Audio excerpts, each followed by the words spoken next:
J'entame mon règne avec la volonté de me mettre... Ne soyons pas naïfs, rien n'est gratuit. C'est la crise pour tout le monde. Un chiffre d'affaires d'1 milliard. Il y a une urgence économique. 1400 emplois supprimés. Et maintenant, dans les 60 plus grosses sociétés, le traitement miracle n'existe pas. C'est potentiellement cancérigène. Il y a des centaines de produits chimiques. C'est une sorte de pression inacceptable sur le commandant de bord. Tromperie sur l'étiquette.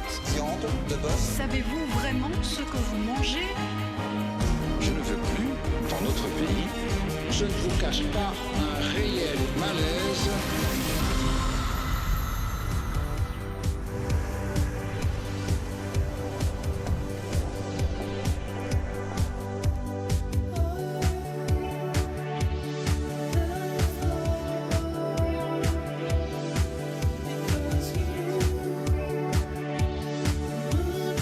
Ce soir, Question la Une vous emmène chez Troc pour une émission entièrement consacrée au roi du meuble neuf à prix bas. Enquête sur Ikea, le géant suédois de l'ameublement, sur la qualité de ses produits, sur leur prix, mais aussi sur les conditions de travail des fournisseurs, souvent sous pression. Qui ne possède pas chez lui un meuble Ikea? C'est tout de suite sympa, agréable. Tous vos enfants sont meublés Ikea? Beaucoup. Vous en avez combien? 4. Ils cherchent à vous offrir le meuble au prix le moins cher. Il est vrai que pour maîtriser ses coûts, Ikea, vous allez le voir, n'est jamais à court d'idées.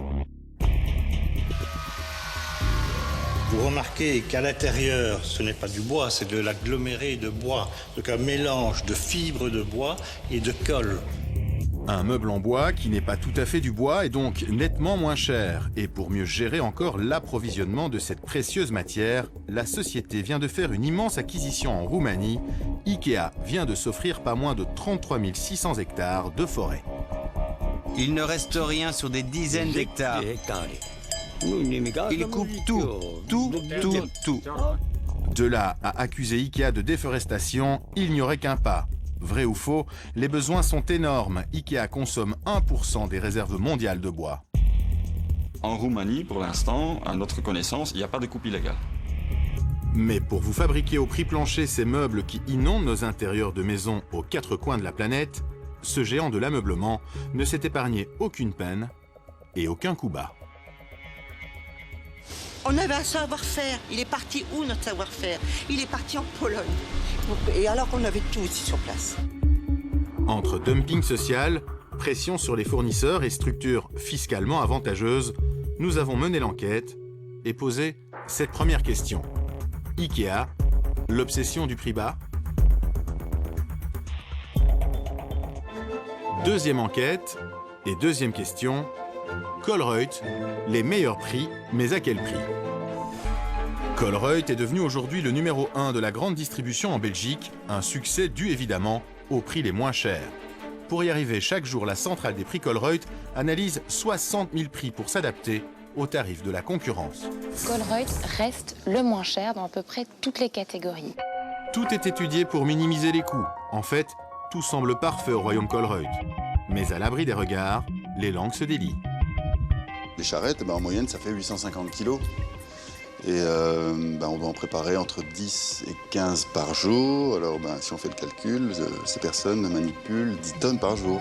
Il y a une culture d'entreprise qui est extrêmement bien ancrée. Certains n'hésitent pas à dire, d'ailleurs, à certains moments, qu'il s'agit pratiquement de mécanismes sectaires plus qu'autre chose. Analyse et investigation dans les coulisses d'une entreprise familiale devenue aujourd'hui l'un des géants de la grande distribution.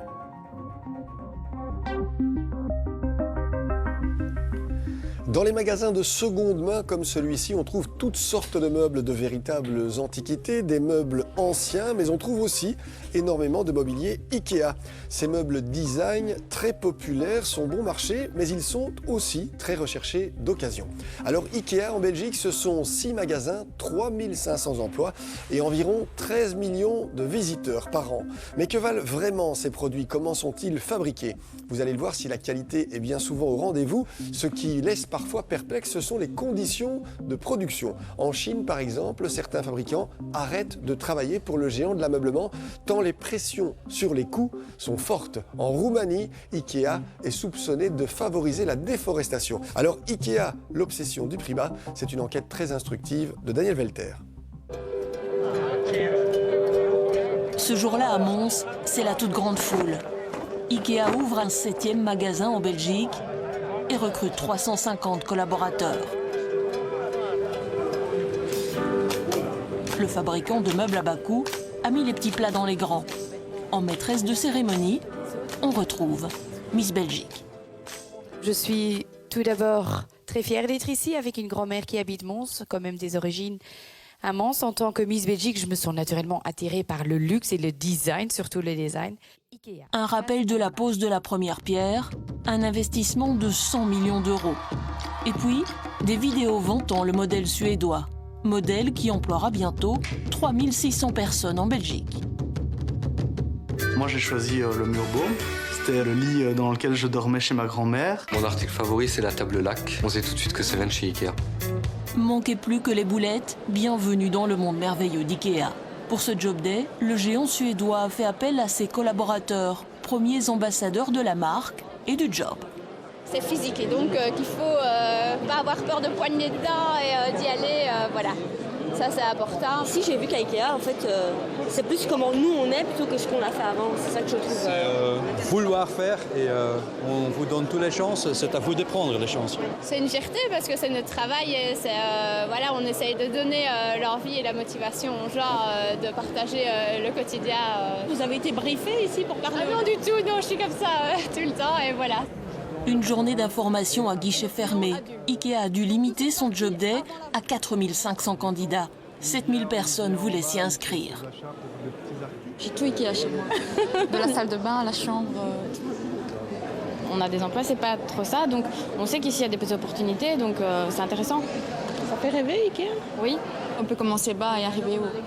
Je suis tellement motivée d'y entrer tout de suite et de travailler parce que c'est vraiment motivant. Je pense que Miss Belgique, elle ne travaille pas ici. Rarement un fabricant de meubles aura autant fait rêver. Mais derrière les sourires des candidats, l'enthousiasme des collaborateurs, que cache la marque jaune et bleue? Que valent ces meubles? Ce n'est pas du bois, c'est de l'aggloméré de bois. Donc un mélange de fibres de bois et de colle. Qui les fabrique? Dans quelles conditions? Avec quel profit? On ne sait pas vendre à perte, ça c'est sûr, mais on prend de petites marges. On vous modèle chez Ikea, vous êtes une matière brute. Qui sont les fournisseurs? Comment sont-ils traités? En Chine, en France? On avait un savoir-faire. Il est parti où notre savoir-faire? Il est parti en Pologne.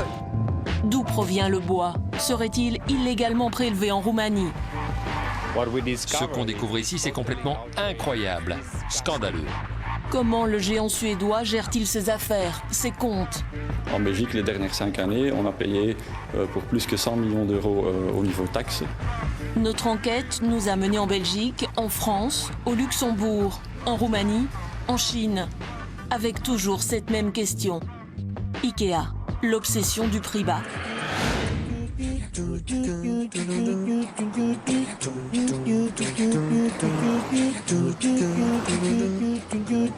Chaque année, 13 millions de personnes franchissent ces portes, rien qu'en Belgique. La Belgique, qui compte 6 Ikea, et bientôt 8, avec l'ouverture de Mons et Hasselt. Le principe, c'est d'abord cette idée de génie, la flèche. Il faut suivre la flèche sur plus de 1 km 300 mètres en moyenne. Le parcours vous est imposé. À l'étage, vous commencez par le showroom, où l'art de la mise en scène, le meuble, est présenté dans son intérieur. Le fait qu'il y ait des décors, je trouve ça sympa. C'est pas cher et il y en a un peu pour tous les goûts et c'est assez moderne. Du salon au bureau, de la cuisine à la chambre à coucher, le tout en mode suédois, moderne et épuré. De quoi finir par être inspiré, c'est le but recherché.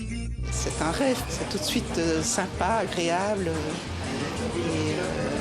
Tous vos enfants sont meublés Ikea? Beaucoup. Vous en avez combien? 4. Retour au rez-de-chaussée. Voici le marché, là où les rayons débordent, où le désordre est organisé. Des tapis aux luminaires et aux bougies parfumées. C'est le moment d'acheter ce qui vous a inspiré. La visite se termine par le libre-service, l'autre idée de génie. Dans l'univers des cartons plats, pour gagner de la place, c'est vous qui accédez au stock pour récupérer vous-même votre meuble que vous allez vous-même monter. Je trouve ça bien, mais le problème c'est les monter. Si on les redémonte, je ne crois pas que ce soit super.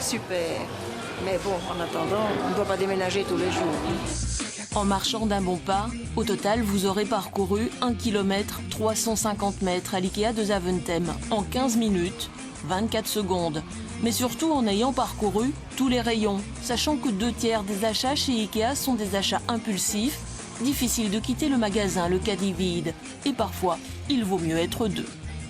On avait besoin de beaucoup de choses parce qu'on s'installe ensemble. C'est bien parce qu'on peut tout acheter. IKEA, finalement, c'est un bon rapport qualité-prix. Pour un début. Et c'est beau. Et vous avez payé combien pour tout cela? Trop. Quand même plus de 1 000 €. Plus de 1 000 € pour ce jeune couple, selon nos estimations, dans les 317 magasins qu'IKEA possède dans le monde, chaque visiteur dépenserait en moyenne 40 €. À l'origine de l'enseigne jaune et bleue, un homme, Ingvar Kamprad. Il donne son nom à la marque qu'il crée en 1943. I pour Ingvar, K pour Kamprad, E pour Elmtarid, la ferme dans laquelle il est né, A pour Agunarid, le village où il a grandi. Aujourd'hui, à 93 ans, c'est un empire que l'homme a cédé à ses 3 fils. Car IKEA, dans le monde, c'est 28 milliards de chiffre d'affaires, 147 000 collaborateurs, 716 millions de visiteurs. À Älmhult, en Suède, un musée lui est consacré. Il faut dire que l'inventeur des meubles au nom imprononçable incarne toujours la culture IKEA. En 1976, il écrit le testament d'un négociant en meubles. Le livre de chevet de tous les collaborateurs aujourd'hui encore. Le ton est biblique, les principes fondateurs. On retiendra le principal. Aucune peine ne devra être épargnée pour maintenir les prix les plus bas. Bonjour, bonjour, entrez. Je vous fais une petite visite. Tout d'abord la cuisine, totalement IKEA, les meubles, la table, les chaises, les luminaires. Qui ne possède pas au moins un meuble IKEA chez soi? Donc le salon pareil, tout est IKEA, excepté les divans. Sinon la déco, les meubles et la salle à manger pareil. La table, les chaises, le buffet. Cela fait 30 ans qu'IKEA s'est implanté en Belgique et que l'enseigne s'est imposée. Ensuite les chambres. Donc la plus grande, donc totalement IKEA également. Donc la garde-robe, le lit, les tables de nuit, le bureau, luminaire également. Ici, tout est IKEA, sauf les divans et la télé. L'an dernier, lorsque cette mère de famille a dû meubler cet appartement pour sa fille étudiante à Namur, elle n'en avait que pour IKEA. Par souci de facilité. Premièrement parce que l'enseigne est tout près de la maison. Et puis parce qu'il y a tout, ça part de la petite pièce décorative, à l'ustensile de cuisine, aux meubles, aux décorations, au linge de lit, de maison, enfin voilà, donc tout y est, donc ça allait vite, c'était une demi-journée à consacrer et puis tout était fait, tout le choix était fait. Un an plus tard. Donc voilà, un an après, j'ai pas grand-chose à reprocher. Il y a 2 étagères qui sont tombées, mais c'est un souci au montage, donc c'est pas IKEA. Et par contre, j'ai un petit meuble qui frotte. Vous voyez? Mais sinon, à part ça, pas grand-chose à reprocher. Pour tout l'appartement ici meublé, hormis la cuisine, on en a pour 3008, si je me rappelle bien. Et après, j'y suis retournée une seconde fois. À ce moment-là, pour tout ce qui est ustensiles de cuisine, donc les assiettes, les bols, la déco, ma fille est venue avec, et là, un petit 800 € également. Au total, 4 300 € pour meubler tout un appartement de chambre avec du mobilier tendance et neuf. Cette mère de famille se dit qu'elle aurait difficilement trouvé moins cher ailleurs. Voyons quel genre de produit IKEA propose à ce prix-là. Un tapis 11 queues de rhum à 39,99 €. 6 gobelets Calas, 1,99 €. Une table et 4 chaises Tarando, 69,95 €. Mais d'où proviennent tous ces produits? Ce n'est pas clairement indiqué sur l'étiquette. C'est dessiné en Suède, mais c'est pas écrit. Écoutez, à ce prix-là, ça ne peut pas être fait, parce qu'en Chine... Ah non, en Belgique, sûrement pas. Prenons la table lac, un tout petit prix, 5,99 €, ce qu'on appelle un produit d'appel pour tout le rayon. C'est encore rentable, une table à 6 €? Vous ne vendez pas à perte? On ne sait pas vendre à perte, ça c'est sûr, mais on prend de petites marges. De petites marges, on ne saura pas combien. Il faut dire que dans un produit, un tas de facteurs interviennent. Prenons le volume. Et pour bien s'en rendre compte, Ikea nous ouvre exceptionnellement les portes de son centre de distribution de Genk près d'Asselt. Un vaste entrepôt, 100 000 mètres carrés, un demi-kilomètre de long, 200 mètres de profondeur. Ici, on ne parle pas en tonnes, mais en mètres cubes. Chaque année, 2,5 millions de mètres cubes de marchandises transitent ici.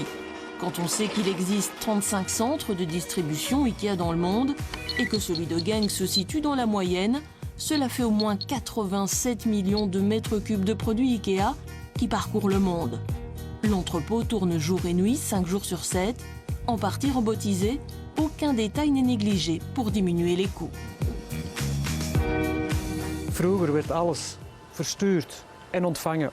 Avant, toutes ces palettes étaient en bois, ça prenait de la place pour le stockage, pour le transport aussi. Maintenant, tout est en carton, ça veut dire qu'on peut mettre plus de choses sur ces palettes et plus de choses dans nos camions aussi.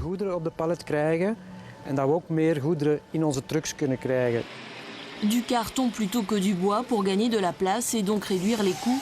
À chaque étape, le maître mot est économisé. Dans le processus de design, il y a déjà un ingénieur d'emballage qui est impliqué afin d'optimiser le design du produit pour l'emballage et donc par après le transport d'une façon efficace. Un design au service du coût. Un produit pourra donc être modifié juste parce qu'il coûte trop cher à l'emballage. On nous dévoile volontiers quelques trucs pour diminuer les prix, mais pas un mot sur la marge réalisée sur un produit. En tant qu'entreprise de prix bas, cette information est très stratégique pour nous, donc ça c'est quelque chose qu'on ne met pas sur le marché. Non. En revanche, Ikea nous détaille la liste des éléments qui interviennent dans le coût d'un produit. Le volume, la logistique, la concurrence, le pouvoir d'achat, les coûts salariaux, le taux d'imposition. Voyons voir, chaque année, 6 millions de bibliothèques Billy sont vendues dans le monde entier. Mais est-ce que vous avez 1 mètre de large? Soit une toutes les 5 secondes, mais pas au même prix. En Belgique, la Billy est proposée à 39,99 €. En Roumanie, le même modèle est un peu plus cher, 199 lei, 45 €. En Chine, c'est encore plus cher, 399 yuan, soit 55 €. Effectivement, le pouvoir d'achat n'est pas déterminant pour fixer le prix d'un produit. Mais que penser de la qualité? Dans son testament, Ingvar Kamprad écrit « Jamais la qualité ne devra constituer un but en soi, mais elle devra être adaptée aux besoins des consommateurs. » Eh ben voilà justement une garde-robe qui est emportée par un client, une garde-robe Ikea. Le meuble Ikea est-il vraiment résistant? Un petit salon, un 2+1, tissu, Ektorp, Ikea. C'est un classique. Un grand classique. Ici, un chouette modèle, le Pong, en cuir. Très bel état aussi. Dans ce magasin seconde main, on s'arrache les meubles Ikea. Contrairement aux idées reçues, ils peuvent avoir plusieurs vies. Ils résisteraient au démontage, au remontage, au transport. Il y a tout de même une petite astuce. Les garde-robes, c'est souvent en module chez Ikea, c'est bien fait. Le grand meuble que vous voyez là, c'est aussi tous des petits modules qui s'assemblent. Ça permet de ne pas faire de casse au niveau du démontage et du remontage. Et ça permet d'avoir une longévité plus importante du produit. Les meubles Ikea ont vraiment beaucoup de succès en fait. Bien sûr, un succès dingue. Ça se vend très bien, ce sont des objets fonctionnels, dans l'air du temps, il n'y a aucun problème. Les prix sont adaptés, ça se vend très bien. Et à gamme égale, le meuble Ikea serait même de qualité supérieure. Ici, vous avez clairement une petite étagère de moins bonne qualité. On voit tout de suite le dos est moins bien fini. C'est un produit qu'on répugne un peu à prendre parce qu'il vieillit très mal et on a du mal à le vendre. Bah, par exemple, voilà, vous voyez, tout de suite, ça casse. Il manque, ça part très rapidement. Tout de suite, elle vaut plus rien, cette garde-robe, cette petite armoire, pardon. Ce n'est pas de l'IKEA. Seul bémol, l'originalité. Ça fait pas preuve d'une grande originalité que d'avoir du mobilier Ikea. D'ailleurs, c'est pas l'originalité qu'ils cherchent, ils cherchent d'avant tout du pratique. Arrêtons-nous un instant sur le produit. De quoi sont faits les meubles Ikea? Pour mieux se rendre compte, nous voici avisés chez Rigaud, 4 générations d'artisans ébénistes. Ils nous ouvrent leur cave à bois sur le principe de la cave à vin. Il faut 1 an de séchage pour 1 cm. Et donc là au-dessus, il faut combien de temps? Là au-dessus, ben voilà, c'est de 8 cm, ben, il faut 8 ans. Et celui-ci fait 10 cm, il faut 10 ans. Bref, ici le bois vieillit comme le bon vin. Chez Rigaud, on ne travaille que le bois massif, contrairement à Ikea qui fabrique la plupart de ses meubles avec des panneaux en aggloméré. La différence, elle se voit surtout lorsque le bois est scié. Petit test avec une planche Rigaud et une planche Ikea. Vous remarquez qu'à l'intérieur, ce n'est pas du bois, c'est de l'aggloméré de bois. Donc un mélange de fibres de bois et de colle. Donc ce sont tous les déchets et on met beaucoup de colle pour les maintenir ensemble. Colle dont la toxicité aurait fortement diminué ces dernières années. Et par-dessus, on met un film, soit de papier photo imitation bois, soit éventuellement une très fine pellicule d'1 dixième ou 2 dixièmes de bois. L'autre planche que j'avais, la voici, là c'est du chêne massif. Vous voyez qu'en sciant, ce sont les fibres qui se prolongent et c'est vraiment le bois dans toute son épaisseur. Bref, rien à voir, d'apparence plutôt semblable, les deux produits sont radicalement différents au niveau de la qualité de bois et surtout du coût. Quand on travaille ceci, on cherche le coût, la production en série, d'éviter la main-d'œuvre. Tout le contraire du travail de ce bois massif. Avec la main-d'œuvre qu'on doit ajouter pour obtenir un panneau d'1 mètre carré, on peut dire qu'on est certainement à 20 fois le prix de l'autre panneau. Incroyable, la fabrication d'un meuble Ikea en panneau de particules coûterait donc 20 fois moins cher au mètre carré qu'un meuble en bois massif. Finalement, Ikea, c'est un bon rapport qualité-prix. Ça, je ne peux pas vous dire que c'est un bon rapport qualité-prix. Ce que je peux vous dire, c'est qu'ils cherchent à vous offrir le meuble au prix le moins cher.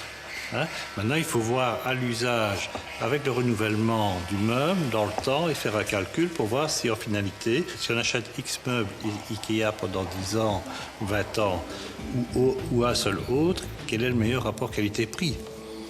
En attendant, on comprend mieux comment la marque suédoise peut se permettre de vendre sa table basse laque à 5,99 €. Nous nous sommes encore demandé si la qualité de l'aggloméré avait évolué au fil du temps. Pas simple, les modèles sont nombreux. Partons donc d'un même produit, toujours la Billy qui vient de fêter ses 35 ans. Et comparons la planche d'origine à celle d'aujourd'hui. À première vue, la planche la plus récente a l'air plus aérée que l'ancienne.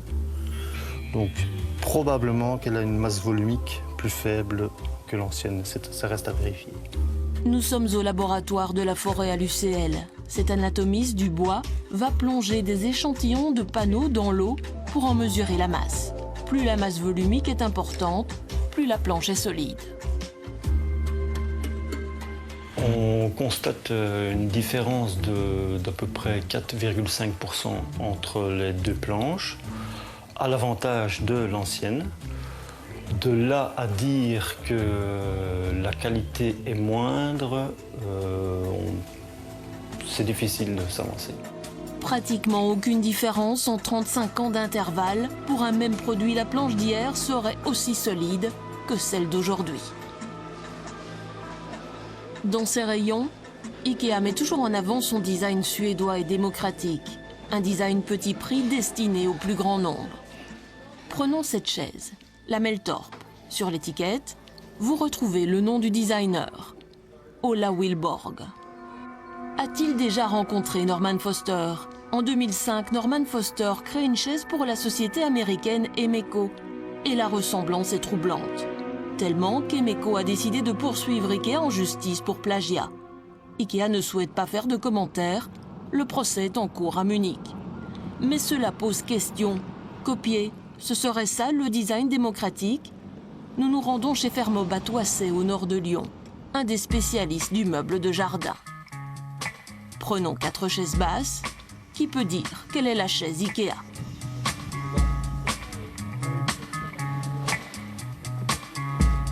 Au départ, Fermob est une société familiale. Bonjour mesdames, ça va? Il y a 25 ans, Bernard Rébier reprend l'affaire et lui donne un second souffle.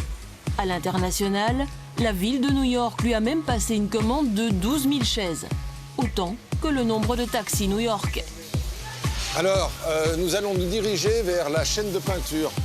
Début des années 2000, Fermob lance la gamme Luxembourg, des chaises de jardin métalliques de différents styles, une création qui prend du temps. Un développement de produits, et c'est le cas dans beaucoup de secteurs, c'est facilement 2 ans. Parce que les produits paraissent simples, mais il y a beaucoup de détails qui demandent beaucoup de temps. Alors, comme c'est souvent le cas, d'autres marques vont s'en inspirer largement. Voici la chaise Roxo d'Ikea, très semblable avec ses voisines Fermob. On est ici sur ce que j'appelle le design d'inspiration pour ce modèle par rapport au design d'innovation. Nous, notre métier, c'est l'innovation. Chaque mot est pesé. On ne parle pas de copie conforme, mais de design d'inspiration. Ce qui est sûr, c'est qu'au niveau prix, cela fait une grosse différence. La chaise Ikea coûte 59 €, les Fermob 250 à 350. Ikea, un designer d'inspiration. Je dirais que comme c'est un distributeur, le leader mondial, il a popularisé des formes modernes et on peut penser que Ikea, ayant popularisé, Ikea est le père ou la mère du design. C'est faux. En amont de tout ça, il y a des milliers de designers en France, en Italie, en Belgique ou partout ailleurs qui inspirent les équipes d'Ikea. Et dans le milieu, on vous dira que tout le monde inspire tout le monde. Le patron nous confiera pourtant qu'Ikea aurait bien voulu travailler avec eux. Nous avions été consultés par Ikea il y a très longtemps, 15 ou 20 ans, parce qu'ils avaient été sensibles à la qualité de nos fabrications, donc on était plutôt fiers. Et c'est vrai que dans notre réponse, on nous avait dit « vous êtes trop cher par rapport au cahier des charges ». J'avais quand même noté qu'entre le cahier des charges initial et ce qui nous était dit après coup, ils étaient prêts à descendre les critères qualité. Un bon prix, quitte à baisser la qualité. Dans le testament Ikea, Ingvar Kamprad écrit « Les auteurs de solutions coûteuses sont généralement des médiocres ». Mais comparons tout de même ces qualités. Ce qui me saute aux yeux, c'est l'aspect. J'ai ici 50 coups de meuleuse que l'on voit par transparence. Chez nous, c'est inadmissible. Celui qui fait ça chez nous est licencié. Tout au long de notre enquête, nous remarquons que face caméra, personne ne critiquera ouvertement le roi du meuble en kit. Au contraire. Je suis admiratif de la performance d'Ikea, pas tant sur le plan design. Je pense que dans leur ADN, leur immense performance, c'est l'innovation qu'ils ont mis en matière de merchandising, d'expérience de parcours dans le magasin. Pour moi, c'était une prodigieuse révolution qui fait que j'ai le plus grand respect pour la réussite d'Ingvar Kamprad. Si le concept fait rêver, l'entreprise aussi. Revenons un instant au job des Demons. Qu'est-ce qu'on vous propose? Évidemment un salaire, bien sûr, selon les barèmes. Le barème légal et même un peu plus. En Belgique, chez Ikea, un collaborateur démarre à 1750 € brut par mois. En moyenne, c'est 10% de plus que dans la grande distribution. Pour cela, pas besoin de diplôme, seul compte l'esprit Ikea. L'enthousiasme, c'est vraiment une force chez Ikea. Chacun peut être soi-même. C'est important aussi. On ne doit pas rentrer dans un moule, on ne porte pas de costume cravate. Chacun est comme il est, accepté chez Ikea. Souvenez-vous les collaborateurs. C'est pas juste un job, c'est aussi une possibilité d'évoluer, de se former dans des choses. Il y a un aspect vraiment plus humain. On a de vraies valeurs, je crois qu'IKEA a de vraies valeurs. Vous avez toujours possibilité de développer personnellement. C'est un concept qui est hyper fort. Donc forcément, le collaborateur, quand il est dedans, il a beaucoup moins de pression que dans des autres endroits où on va dire aujourd'hui tu dois vendre 10 machines à lessiver de telle marque parce qu'on a du chiffre à faire sur ça. IKEA fait du chiffre sur tout son magasin, donc on a moins de pression. Le travail idéal, avec moins de pression, centré sur l'humain dans l'esprit IKEA. Tout le monde n'est pas de cet avis. Cette femme a travaillé 8 ans pour IKEA. C'était un beau rêve, qui s'est un peu fini en cauchemar. Elle a fini par quitter l'entreprise, brisée.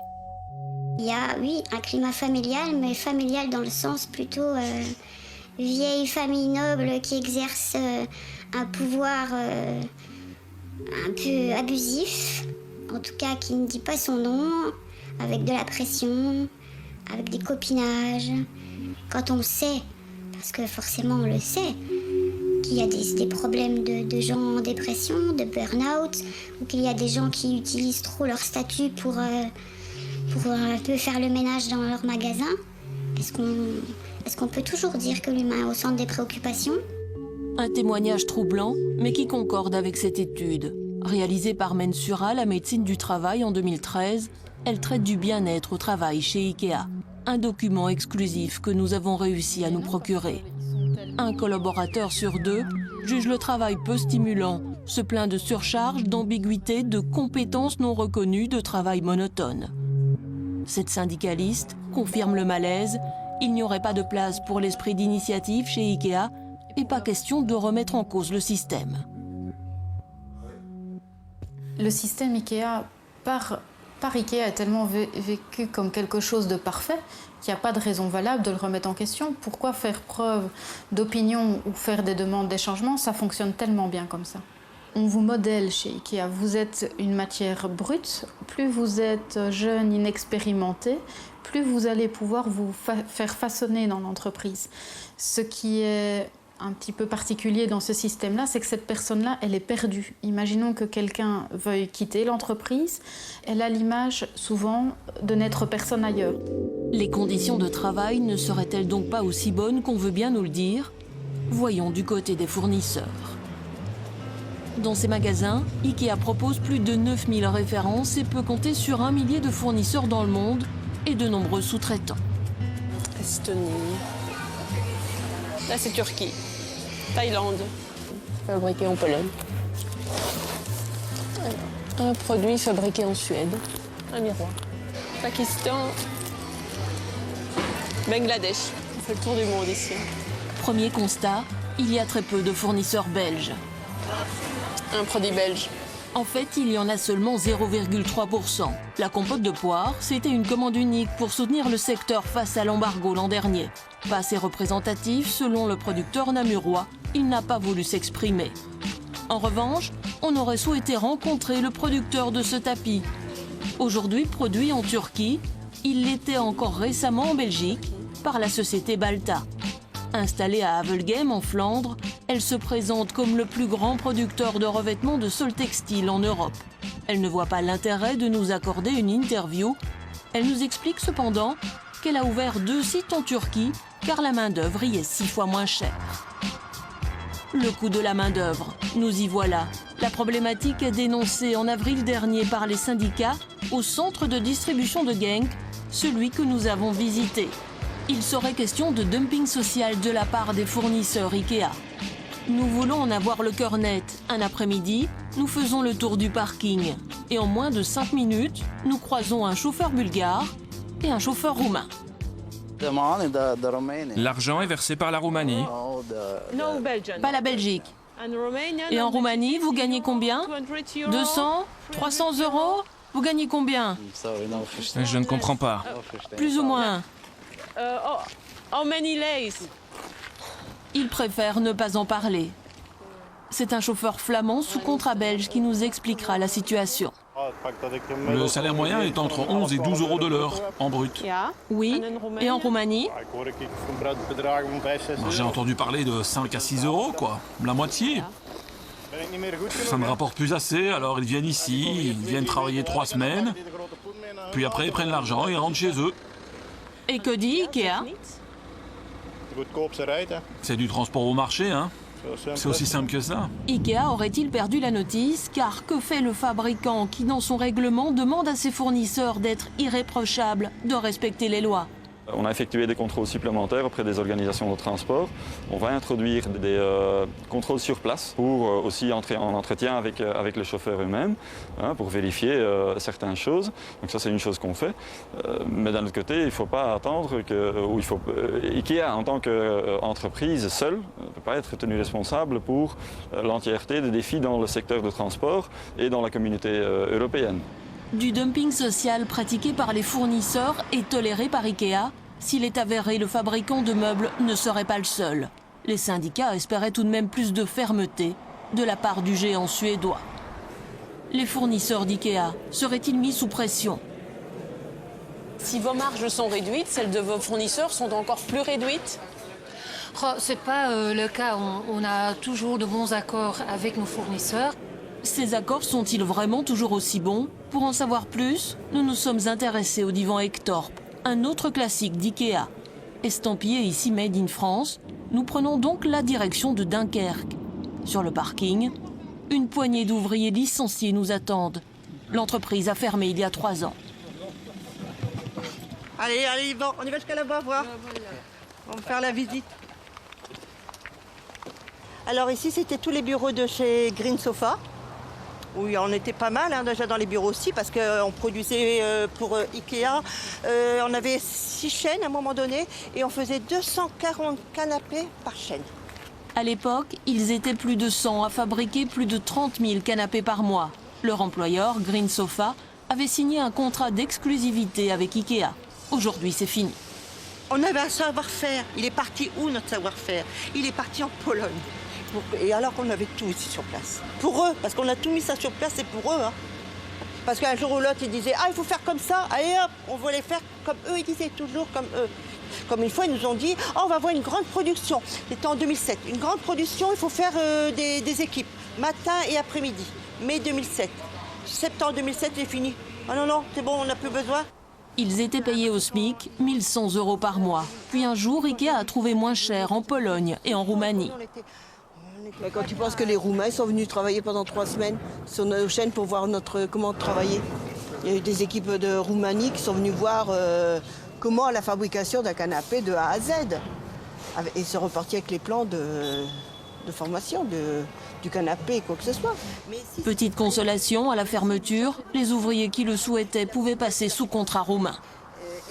J'ai posé ma candidature et puis ils m'ont dit oui, il y a du boulot en Roumanie, mais pour 280 € par mois. Il n'y a pas de problème, je dis, je vais partir pour 280 € par mois. Mais il dit oui, mais il n'y a plus que 3 semaines de congé. Et c'est pas grave, je dis, je veux aller en Roumanie.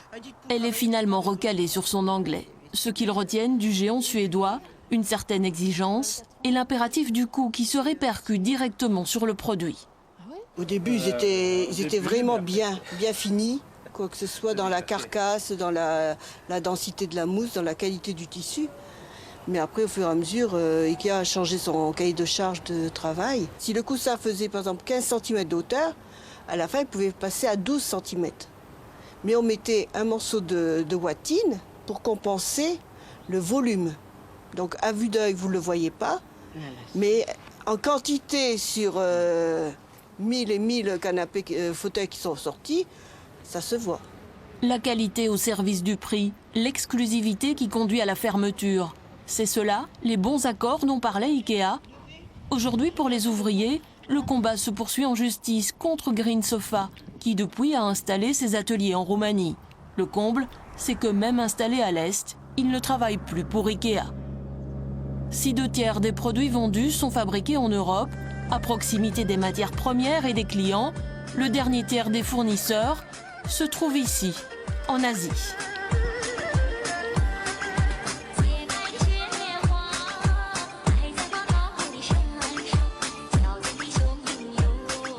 Un sacré marché, le marché chinois avec plus d'1,3 milliard de consommateurs et autant de main-d'œuvre, longtemps qualifiée de bon marché. Autant dire que les fournisseurs d'Ikea y sont nombreux. Mais en 2012, coup de tonnerre en Mandchourie, dans le nord-est de la Chine. Plus de 200 d'entre eux claquent la porte. Du jamais vu. À Mudanyang, ce jour-là, nous avons rendez-vous avec l'un de ses patrons. Ou plutôt le fils du patron déjà promu sous-directeur à 26 ans.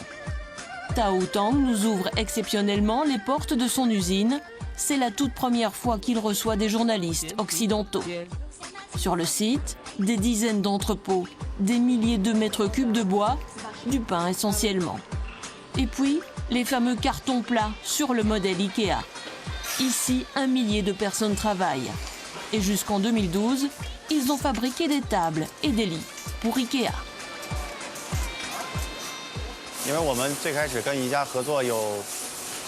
On a travaillé pendant 16 ans avec Ikea, mais le prix n'a pas arrêté de baisser. Les conditions de travail n'étaient franchement plus correctes à la fin. Ce n'était vraiment plus en notre faveur. On a donc décidé d'arrêter. Il faut dire que le coût de la vie n'arrête pas d'augmenter. Les salaires aussi. Vous gagnez combien?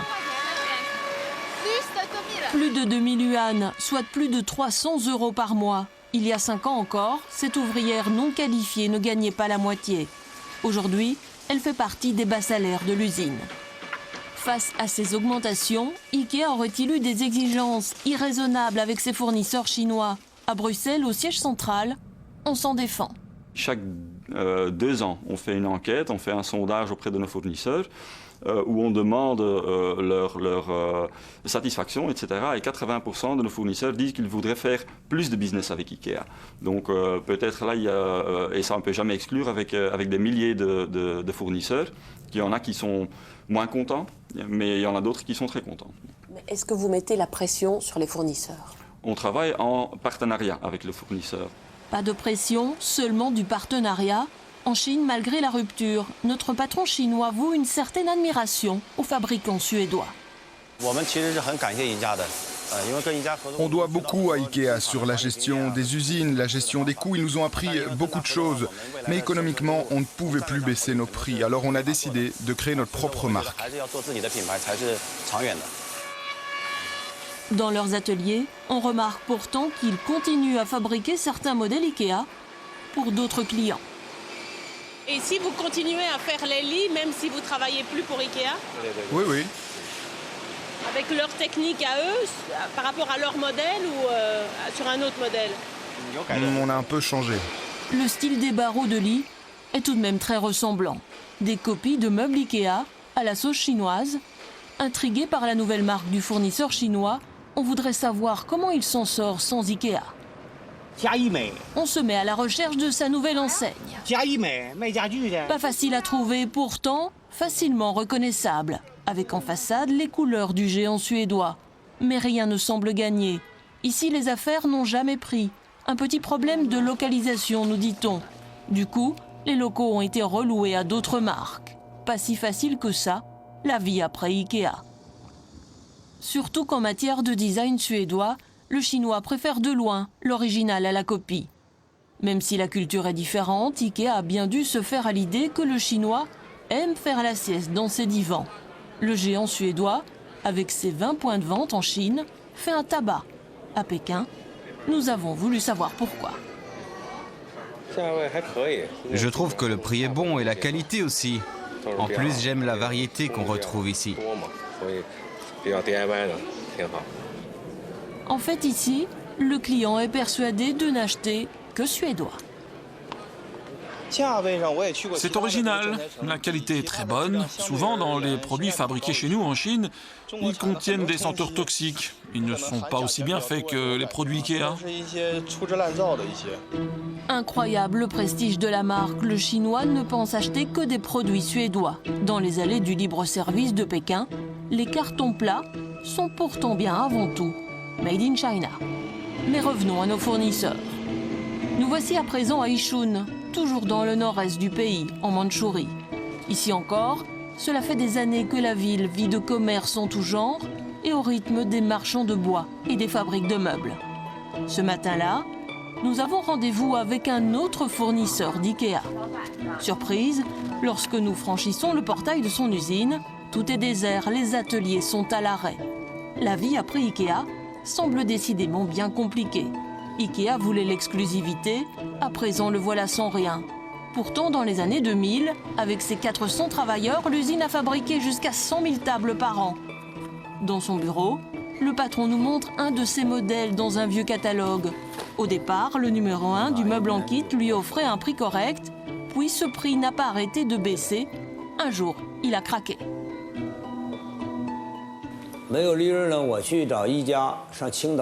Il y a un bureau d'IKEA dans la région, j'y suis allé. Je leur ai demandé d'augmenter le prix.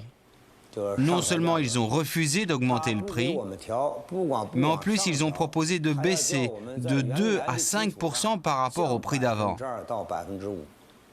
J'ai calculé, si on baisse de 2 à 5%, alors on perd 3 millions de yuan.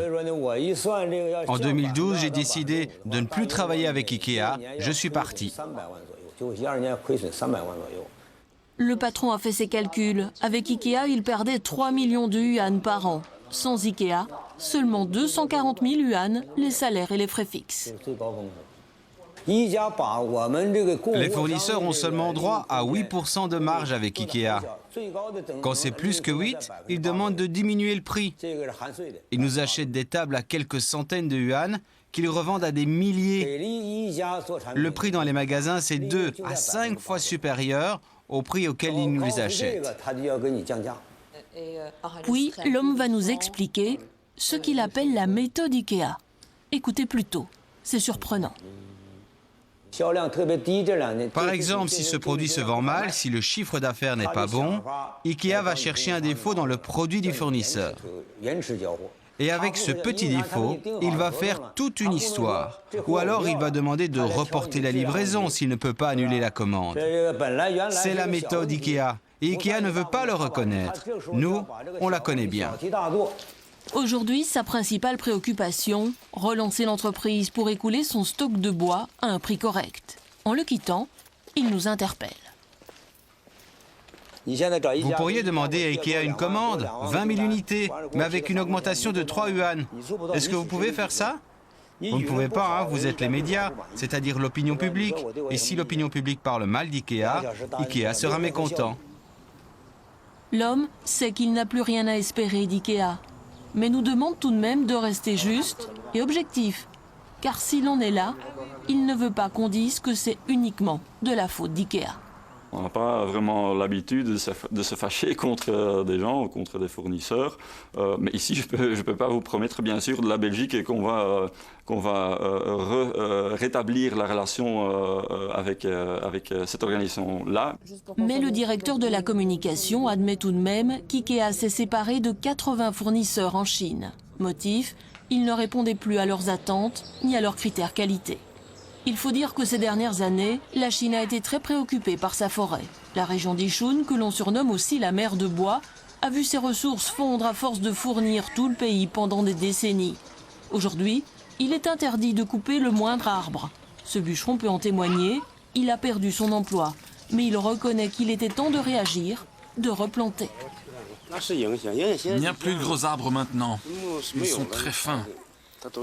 Dans des parcs naturels, ils sont gros comme ça. Mais ça, c'est dans les zones protégées. C'est la forêt primaire. On ne peut pas couper. Les parcs naturels sont devenus des parcs d'attractions, où l'on explique aux jeunes Chinois l'importance de la forêt durable. Dans les usines, le bois provient désormais de Russie, située à 2 heures de route de là. Il serait d'aussi bonne qualité, et surtout moins cher.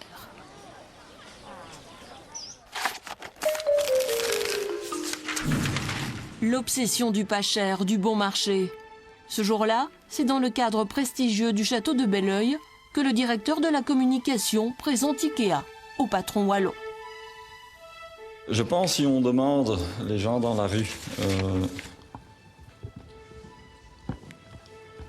avec quoi on associe Ikea, je pense qu'on peut attendre une des deux réponses.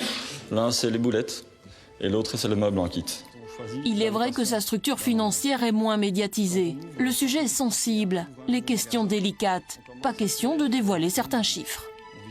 Au niveau du bénéfice, au niveau Belgique, on ne communique pas. Je peux vous confirmer que le bénéfice au niveau du groupe s'élève à 3,3 milliards l'année fiscale passée. Avons-nous bien entendu? Au niveau mondial, le groupe IKEA, c'est 3,3 milliards de bénéfices pour 28 milliards de chiffre d'affaires. Impressionnant. En revanche, top discrétion pour la Belgique. Pourquoi on ne peut pas connaître les chiffres sur la Belgique?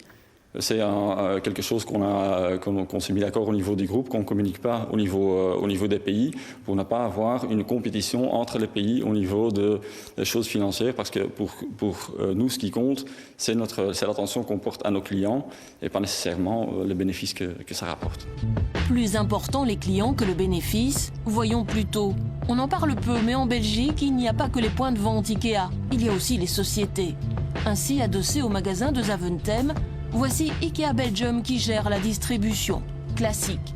Mais 2 rues plus loin, plus discret, plus intéressant fiscalement. IKEA Service Center, le centre financier, la banque interne du groupe, celle qui bénéficie des intérêts notionnels, une déduction fiscale sur les capitaux.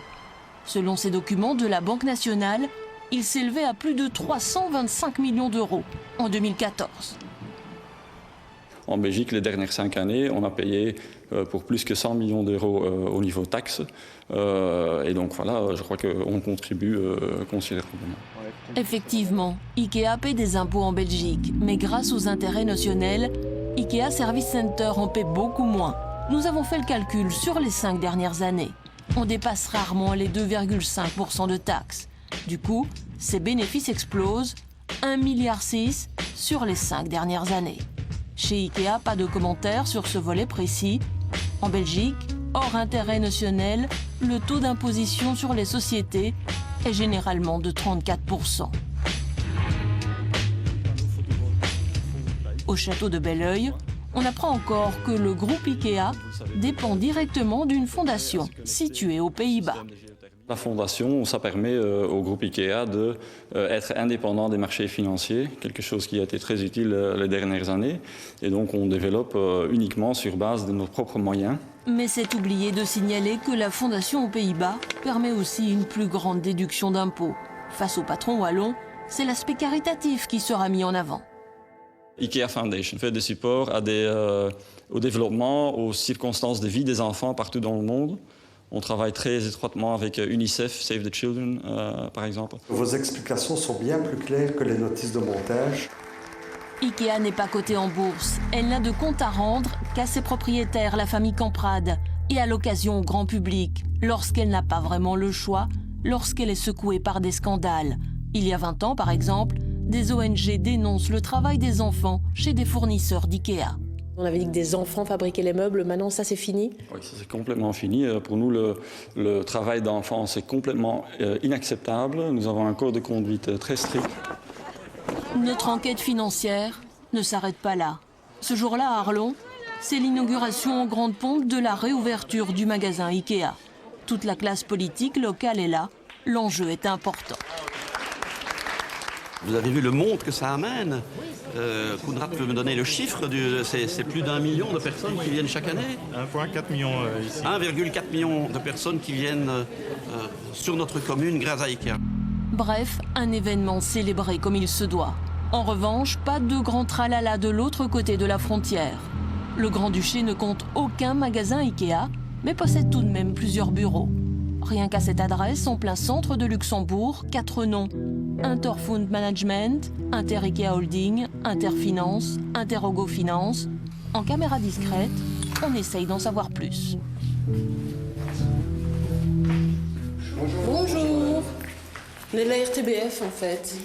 Voilà, on fait un reportage sur IKEA et on voulait savoir ce que représentait Inter-IKEA Holding, Interogo Finance et ça. Il faut que vous vous renseigniez auprès de la directrice de la communication qui est à Waterloo. Vous êtes combien à travailler ici? Il y a plusieurs sociétés, il y en a 4 au moins sur la porte. Regardez sur la boîte de lettres, c'est complexe. Surprise, on nous renvoie donc à Waterloo. Ici, impossible d'atteindre directement les bureaux comme à Luxembourg. On appelle donc la responsable communication juste derrière la barrière. Qu'est-ce que ça signifie, le groupe service à Waterloo? Vous avez vu notre site internet? Il y a beaucoup d'informations. Nous avons regardé et voici les informations publiées. Tout semble interconnecté, les bureaux de Waterloo avec les Pays-Bas, le Luxembourg et le Liechtenstein. Effectivement complexe. Mais on a toujours un peu de mal à comprendre ce que font les bureaux de Waterloo. Ça signifie qu'on a des gens qui travaillent ici, plusieurs fonctions au service du groupe, comme moi à la communication. Concentrons-nous sur le Luxembourg. Nous retournons consulter un journaliste spécialisé. Selon la structure du groupe, Inter IKEA Group, basé au Luxembourg, détient la structure néerlandaise, qui est donc le premier franchisé. La structure luxembourgeoise est le franchiseur. C'est donc elle qui a la propriété de la marque et bénéficie à ce titre de régimes fiscaux ad hoc. Avantageux. Avantageux. Une exonération de 80% des revenus liés à la propriété intellectuelle au Luxembourg. 80% d'exonération sur les revenus liés à la propriété intellectuelle, tout à fait légal, mais surtout une bonne raison de s'installer au Grand-Duché. Résumons. IKEA pour le grand public, c'est surtout des magasins qui dépendent d'une fondation basée aux Pays-Bas. Beaucoup moins connue, IKEA c'est aussi la marque, liée à Inter IKEA, localisée au Luxembourg et dont la structure renvoie au Liechtenstein. Des sociétés interconnectées pour assurer le développement de la société. C'est comme n'importe quel artisan, un cordonnier ou mon grand-père était viticulteur, il avait à cœur que le propriétaire reste dans la famille. Mais j'imagine qu'on peut répliquer ce modèle-là à IKEA. En 2011, à force d'être attaqué sur sa structure financière complexe, Ingvar Kamprad réplique dans un communiqué. En voici un extrait, éclairant. Nous avons toujours considéré les impôts comme un coût à pied d'égalité avec les autres coûts liés à notre activité. Une structure fiscale optimisée nous donne la flexibilité d'utiliser les fonds déjà taxés. Optimisé pour payer moins de taxes et en toute légalité. Mais on n'est pas au bout de nos surprises, car depuis, il y a eu l'affaire LuxLeaks. En novembre dernier, LuxLeaks dévoile les accords secrets passés entre les grands groupes et le fisc luxembourgeois. Dans ce document confidentiel de 2009, on apprend qu'Inter IKEA change de structure pour s'adapter à la législation, tout sauf un détail. Ce qu'il se passe, c'est que lors de la conversion, le capital fiscal de la société luxembourgeoise est réévalué à 5 milliards. Et ça permet, en gros, à la société luxembourgeoise de distribuer à l'avenir des dividendes à hauteur de 5 milliards à son actionnaire, qui est apparemment une fondation Liechtenstein, en exonération d'impôts. Incroyable, 5 milliards exonérés d'impôts, voilà qui valait bien un petit changement de structure. En tant qu'expert fiscal, c'est que cette construction, elle est parfaitement légale. Et c'est bien joué de la part d'IKEA. C'est bien joué de la part d'IKEA. Fiscalement aussi, IKEA sait faire preuve d'une grande créativité. Et souvenez-vous, le testament. Les auteurs de solutions coûteuses sont généralement des médiocres. Bref, comme tout est légal, optimisons. Avant de quitter Luxembourg, une autre société au design suédois nous intrigue, Ikano. Elle est située dans le même pâté de bureau qu'Inter IKEA. C'est pas du tout la banque d'IKEA ici où... On obtient un rendez-vous avec la porte-parole. Elle ne souhaite pas être filmée. Et donc, vous n'êtes pas la banque d'IKEA ? Non, on est la banque d'Ikano. Nous avons les mêmes fondateurs, c'est pour ça que vous mélangez tout. Et cette société n'est pas là pour payer moins d'impôts. Non, on est indépendant. On est indépendant. Une société de services sans lien avec IKEA, sauf avec la famille Kamprad, tout cela est bien complexe. À l'accueil, on peut tout de même voir qu'Ikano possède Dendropoland, qui chaque année fabrique 2 millions de matelas pour IKEA. Pour mieux maîtriser ses coûts, IKEA n'est jamais en manque d'idées. Cet été, la société vient de faire une immense acquisition en Roumanie. Non pas le bâtiment de la bourse de Bucarest, désormais barré par une immense publicité pour la marque suédoise. En fait, IKEA vient de s'offrir 33 600 hectares de forêt pour mieux gérer son approvisionnement. Certains diront pour une bouchée de pain. Difficile de savoir combien en 2013. Elle était mise en vente pour 116 millions de dollars peu comparé au bénéfice mondial de 3,3 milliards. Aujourd'hui, Ikea devient ainsi le plus grand propriétaire de forêts en Roumanie. Ici, la nouvelle acquisition d'Ikea fait grand bruit car certains l'ont appris un peu par hasard, et surtout à leurs dépens. Ce jour-là, nous avons rendez-vous avec un homme qui se sent floué. C'est vrai, Ikea possède une portion de ma forêt. Pour comprendre, il faut remonter à 1948. Au départ, la forêt appartenait à notre famille. Elle a été saisie par les communistes en 1948. Ils l'ont exploitée jusqu'à la rétrocession, début des années 90. Quand c'est arrivé, j'ai donc tout simplement réclamé ma forêt. Mais ils ne m'ont pas tout rétrocédé. Pour récupérer son bien, l'homme a saisi la justice. À présent, il se dit qu'il n'a plus d'autre choix pour suivre le nouveau propriétaire, Ikea. Combien sont-ils dans ce cas? Difficile à dire. À Bucarest, ce journaliste a enquêté sur les scandales liés à la forêt. Le scénario, digne d'un film d'action. Cette immense forêt en Roumanie a été prise de façon illégale, en tout cas en partie illégalement, par un groupe appelé Enigma. On les a appelés comme ça parce qu'ils avaient l'habitude de se retrouver dans un bar qui s'appelle Enigma. Au fil des années, la forêt est passée de main en main. En juillet dernier, elle a été rachetée par Ikea. Entre-temps, un ancien propriétaire a été inculpé pour corruption.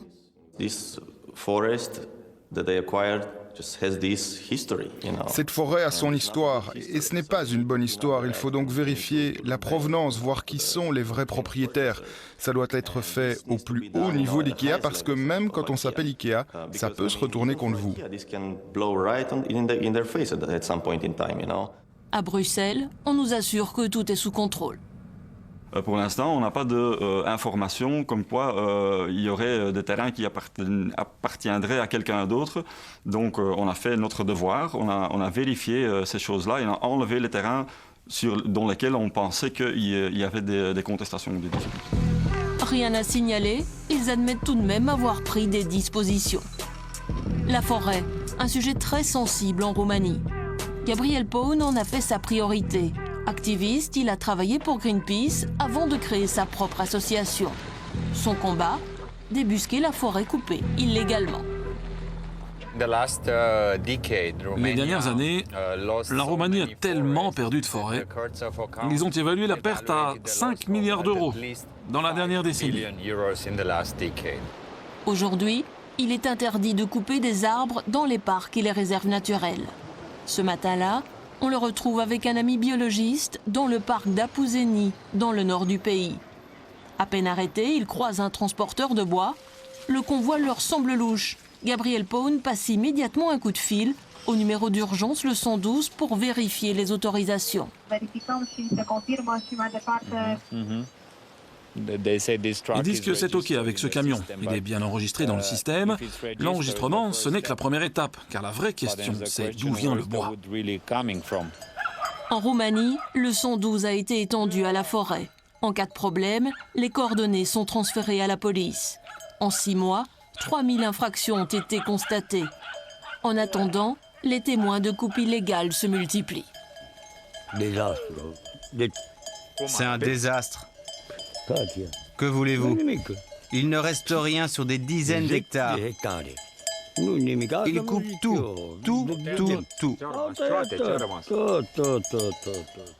Nous ne croiserons plus de camions. Restent les dégâts. Des dizaines d'hectares abattus sans autorisation, parfois depuis plusieurs années. Vous pouvez voir les coupes. Celles-ci datent de plusieurs années, mais ils n'ont même pas replanté. La forêt se régénère très très lentement. Mais est-ce vraiment la faute d'IKEA? Pour les deux hommes, c'est d'ici que les sous-traitants approvisionnent directement le géant suédois. C'est bien connu que les fournisseurs d'IKEA utilisent des arbres provenant de ces forêts. Même s'ils disent que le bois est certifié, qu'ils n'arrêtent pas de faire du marketing autour de la durabilité, un excellent management, bien sûr.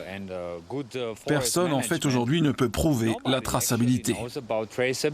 Si on nous signale des choses sur lesquelles on pense qu'ils ne vont pas, de toute façon, on examine toujours, on vérifie, on fait des contrôles. En Roumanie, pour l'instant, à notre connaissance, il n'y a pas de coupe illégale. Cela fait des mois que Gabriel Paun surveille les fournisseurs d'IKEA. Près de Cluj, voici Ecolor, un site de 45 000 m², toute l'étendue du village. Ils n'ont pas souhaité nous rencontrer. À quelques kilomètres de là, Sortilem. Ici encore, notre activiste est persuadé que l'entreprise achète du bois illégalement coupé. On voudrait en savoir plus, par mail ou à la grille. C'est compliqué de décrocher un rendez-vous. On ne peut pas aller voir le showroom? C'est impossible. On peut voir vos chaises dans un magasin? Quelque part, vous avez un magasin? Non? Pourquoi c'est si secret? Ce n'est pas secret. Finalement, par téléphone, le patron nous affirme ne pas commercialiser de bois provenant de zones illégales. La parole de l'un contre la parole de l'autre. Ce qui est sûr, c'est qu'il y a eu des précédents ailleurs. En Carélie, au nord-ouest de la Russie, d'autres ONG ont mené le même combat. Des bois rares et centenaires coupés illégalement dans des zones encore vierges. Sous la pression, en 2014, IKEA finit par tout arrêter. IKEA, accusé de déforestation, ses besoins sont immenses. Chaque année, IKEA consomme 1% des réserves mondiales de bois. Alors que le fabricant met en avant le côté durable, 40% de son bois est labellisé, certifié développement durable. Les scandales liés au bois font tâche. Ici en Roumanie, à Gherla, la ville a toujours connu les fabriques de meubles. Elles sont d'ailleurs sponsors du centre culturel. Son directeur tient absolument à nous présenter deux chaises. Ici, nous avons une chaise de la fabrique de Gherla dans les années 70, de la période communiste. Et ici, voici l'autre, de l'après-révolution, de la nouvelle compagnie qui travaille avec IKEA. Mais si IKEA a choisi Gherla, et plus généralement les pays de l'Est pour sa production, ce n'est pas qu'une question de tradition. À votre avis, pourquoi IKEA vient ici? Pour la main-d'œuvre bon marché, la qualité allemande et les salaires roumains? Est-ce qu'il paie bien? Le minimum à l'économie. Combien? 1050 lei. 1050 lei bruts, soit en net 200 € par mois en 2015, à seulement 2 heures de Bruxelles. Souvenez-vous, c'est moins que le salaire de ces ouvriers chinois qui gagnaient 300 € par mois. À l'IKEA de Bucarest, nous recherchons les chaises fabriquées en Roumanie. Voici Lidolf, vendu à 219 lei, 50 €. Avec son salaire, un ouvrier roumain qui travaille dans une fabrique de bois pourra s'en offrir 4 par mois. IKEA, l'obsession du prix bas. Que ce soit au niveau du produit, des fournisseurs, de la structure financière, des matières premières, le roi du meuble en kit semble toujours cultiver la même obsession, décrocher les meilleurs prix pour ses clients et pour lui. Rien d'autre qu'Ingvar Kamprad n'ait déjà écrit dans son testament, souvenez-vous, aucune peine ne devra être épargnée pour maintenir les prix les plus bas. Après la pause, enquête sur le numéro 1 de la distribution en Belgique, Colruyt.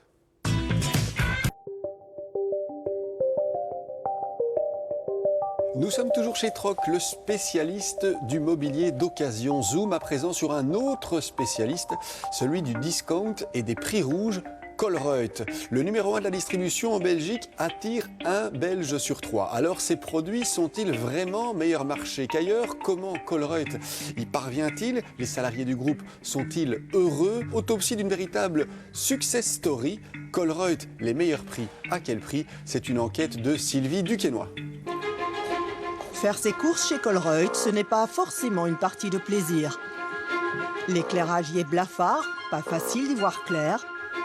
Pour les surgelés, il faut oser le grand plongeon. Et pour l'épicerie, tenter l'escalade dans les rayons. Un bon conseil, se couvrir avant d'acheter des produits frais. Quant à la viande, pour l'obtenir, il faut passer commande, ne pas perdre son ticket. Colruyt nous en demande beaucoup. C'est l'anti-marketing pour les gens qui aiment faire les courses. Et pourtant, le modèle Colruyt fonctionne. Le roi du soft discount est devenu le numéro 1 de la grande distribution. Un Belge sur 3 y fait ses courses. Parce que c'est moins cher et c'est de bonne qualité. Je ne dois pas commencer à rechercher dans toutes les publicités ce qu'il y a le moins cher, puisque normalement ils le font pour nous. Donc je gagne du temps. Ah, c'est moins cher, on sait se garer, 3 personnels sympathiques. Ça a la couleur d'une pub de Colruyt, la saveur d'une pub de Colruyt, mais cette reconnaissance bien réelle pour les travailleurs tient en quelques mots. Simplicité. Rien de bluff, rien de blabla, maraxi. Simplicité. Colruyt, c'est donc un style et une stratégie bien rodée. Le meilleur prix. Nous sommes toujours les moins chers. Et on tape toujours sur le même clou avec le même marteau. Colruyt, une machine de guerre et une véritable success story familiale. Quel est le secret de cette réussite? L'enseigne aurait-elle une recette miracle ou une face cachée? Nous nous sommes donc interrogés, Colruyt, les meilleurs prix, mais à quel prix?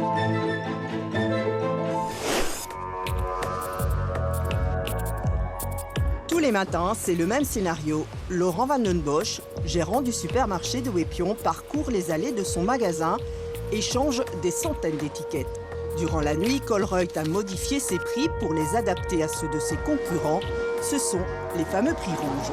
Alors vous en changez beaucoup des prix? C'est variable. Aujourd'hui, par exemple, on a reçu plus ou moins 300.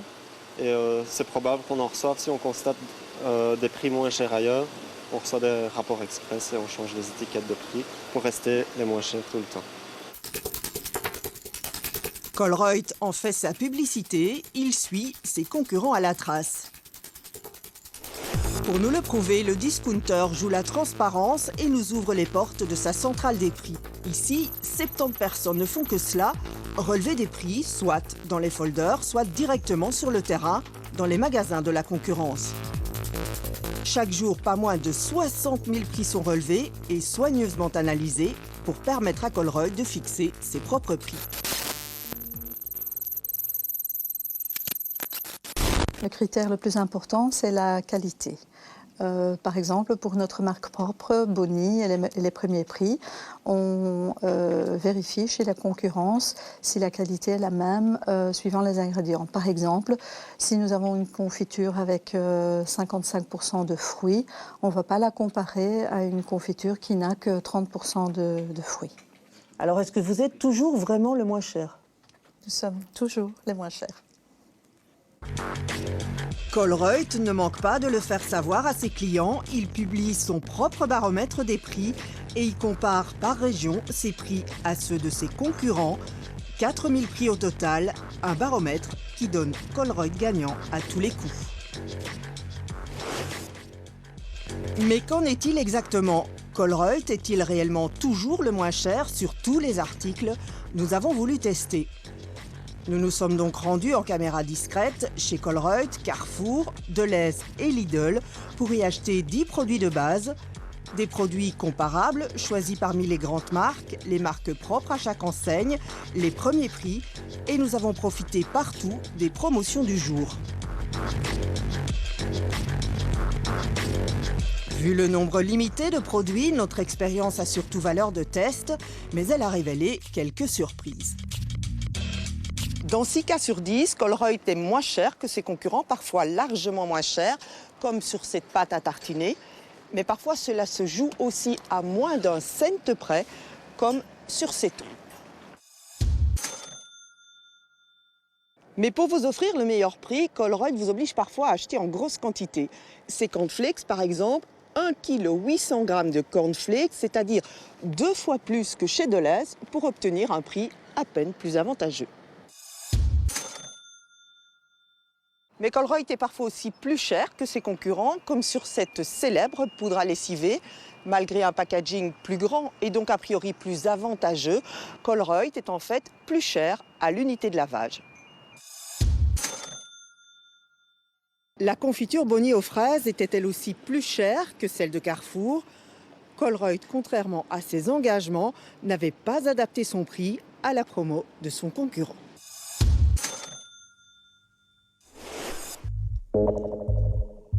Dans pareil cas, Colruyt invite ses clients à prendre contact avec son téléphone ou sa ligne rouge. Téléphone rouge, bonjour. Et Colruyt s'engage à rembourser la différence.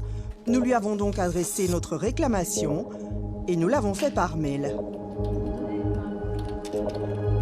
Sur la confiture, Colruyt a d'emblée admis la différence de prix avec Carrefour et nous a proposé d'acheter 2 pots de sa confiture Bonnie.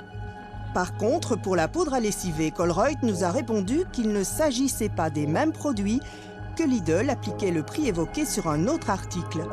Pourtant, image à l'appui, nous avons bien acheté 2 paquets de poudre à lessiver blanc éclatant de la même marque.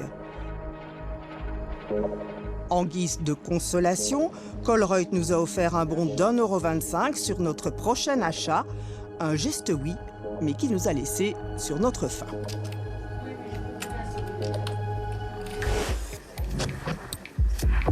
Cela dit, Test Achat publie chaque année un baromètre des prix de la grande distribution, un baromètre basé, lui, sur l'analyse de 131 000 prix. Et clairement, Colruyt monte sur la première place du podium pour presque toutes les catégories de produits. Colruyt reste le moins cher dans à peu près toutes les catégories. On a 3 paniers. Le premier panier concerne les marques nationales, par exemple Coca-Cola ou Danone. Et là, Colruyt reste le moins cher. Par contre, sur sa propre marque, la marque Bonnie, Colruyt est plus cher que les produits Aldi et Lidl, pourtant comparables selon Test Achat. Mais sur les premiers prix, Colruyt repasse de nouveau en tête, à égalité cette fois avec Leader Price. Et sur le qu'additif de la ménagère... Là, on essaye de se rapprocher le plus des habitudes de consommation des gens qui vont acheter un peu de marque nationale, un peu de produits distributeurs et un peu de produits premier prix. Colruyt reste également le moins cher dans ce panier-là. Si donc Colruyt n'est pas toujours le moins cher, il l'est bien sur le qu'additif, sur les grandes marques et sur les premiers prix.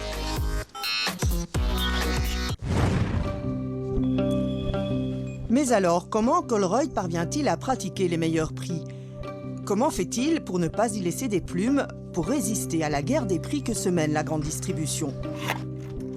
Pour le comprendre, petit retour en arrière. À l'origine, Colruyt est un grossiste en produits coloniaux. Le concept actuel naît, un peu par hasard, dans les années 60. Ils avaient une sorte de, disons, supermarché. Ils voulaient agrandir la surface. Ils n'ont pas obtenu le permis pour construire. Et donc, qu'est-ce que Jo Colruyt, à ce moment-là, a décidé? Il a invité aux consommateurs de visiter l'espace pour le stockage, pour aller chercher les produits lourds. Évidemment, d'un point de vue commercial, ce n'était pas un bon service vis-à-vis des clients, parce que c'était évidemment un endroit plutôt rude, pas agréable. Mais le consommateur, eh bien, apparemment, il était prêt à faire ses courses dans un tel contexte. Visionnaire, Colruyt a d'emblée informatisé ses magasins. Ces cartes perforées, uniques au monde, identifient chaque article. Elles sont lues à la caisse par un ordinateur et permettent déjà une gestion automatique des stocks, un code-barre avant l'heure. Les rayons des premiers Colruyt ne sont jamais en rupture de stock et déjà à l'époque, tout ce qui est mis en rayon est vendu très rapidement. Et encore aujourd'hui, on voit que la rotation du stock chez Colruyt est beaucoup plus élevée que chez la concurrence. Ils sont parmi les meilleures chaînes dans le secteur alimentaire du monde entier. Le stock chez Colruyt, le voici. En grande partie centralisé sur le site de Halle, dans ces immenses entrepôts, l'équivalent de 15 terrains de football. Tous les fournisseurs livrent leurs marchandises ici, et c'est ici qu'on prépare chaque jour entre 3500 et 5000 palettes destinées à tous les supermarchés du pays.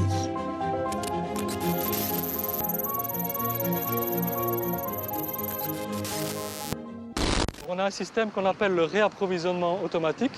Ça veut dire que toutes les quantités vendues en un jour sont bien notées. Par informatique, on envoie toutes ces données-là du magasin vers la centrale pendant la nuit.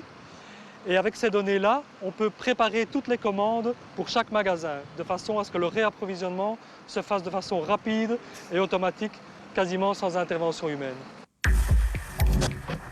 Une part importante de la logistique est informatisée.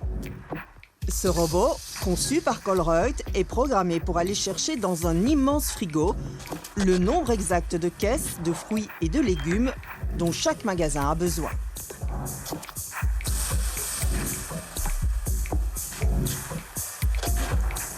Dans les entrepôts, un système vocal guide le personnel.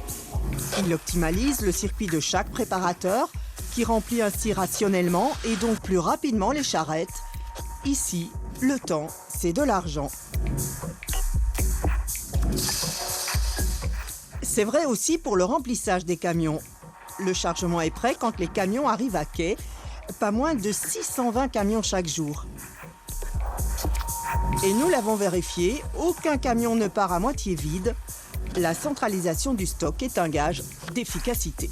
Si chaque fournisseur devait aller livrer individuellement chaque magasin, sans doute que le nombre de kilomètres parcourus pour les produits arrivés dans les magasins chez nous serait bien plus important. Le fait de centraliser et de répartir après à partir d'ici permet de remplir les camions au maximum et de travailler effectivement avec un taux de remplissage de 98%. Des camions remplis à 98%, quand on sait que ces camions parcourent 90 000 km par jour, on comprend mieux l'importance du chiffre. La logistique est bien où il est.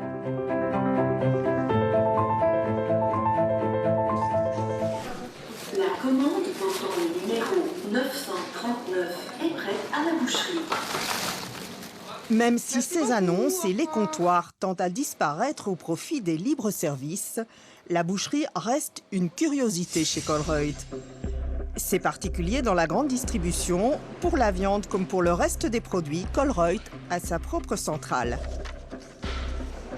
Ici, chaque semaine arrivent 500 bœufs et 7000 porcs, tous élevés en Belgique. Les bouchers dans les ateliers désossent, découpent, tranchent et même préparent la charcuterie. Chez Colruyt, la boucherie, c'est presque du 100% fait maison. Plus étonnant encore, Colruyt a développé son propre procédé de conservation pour les viandes hachées et les préparations de viande. Il l'a dénommé viande tempérée, mais à la base du procédé, il y a en fait d'abord congélation de la viande.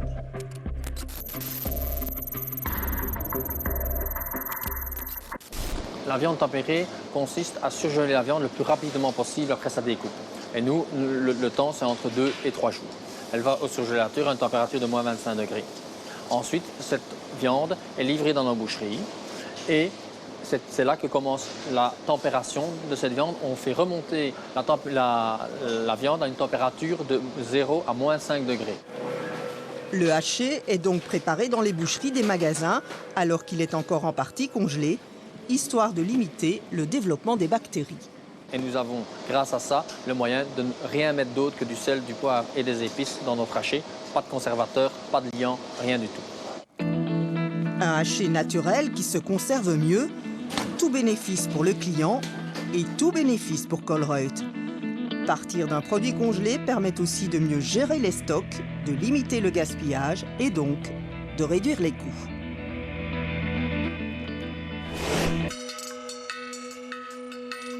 Décidément, Colruyt ne fait pas comme tout le monde aux caisses. Une fois de plus, c'est unique au monde.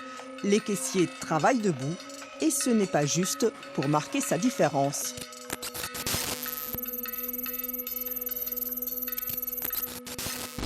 On veut que nos collaborateurs soient en contact, en relation avec le client. Et donc, quand vous êtes face à face, c'est plus facile.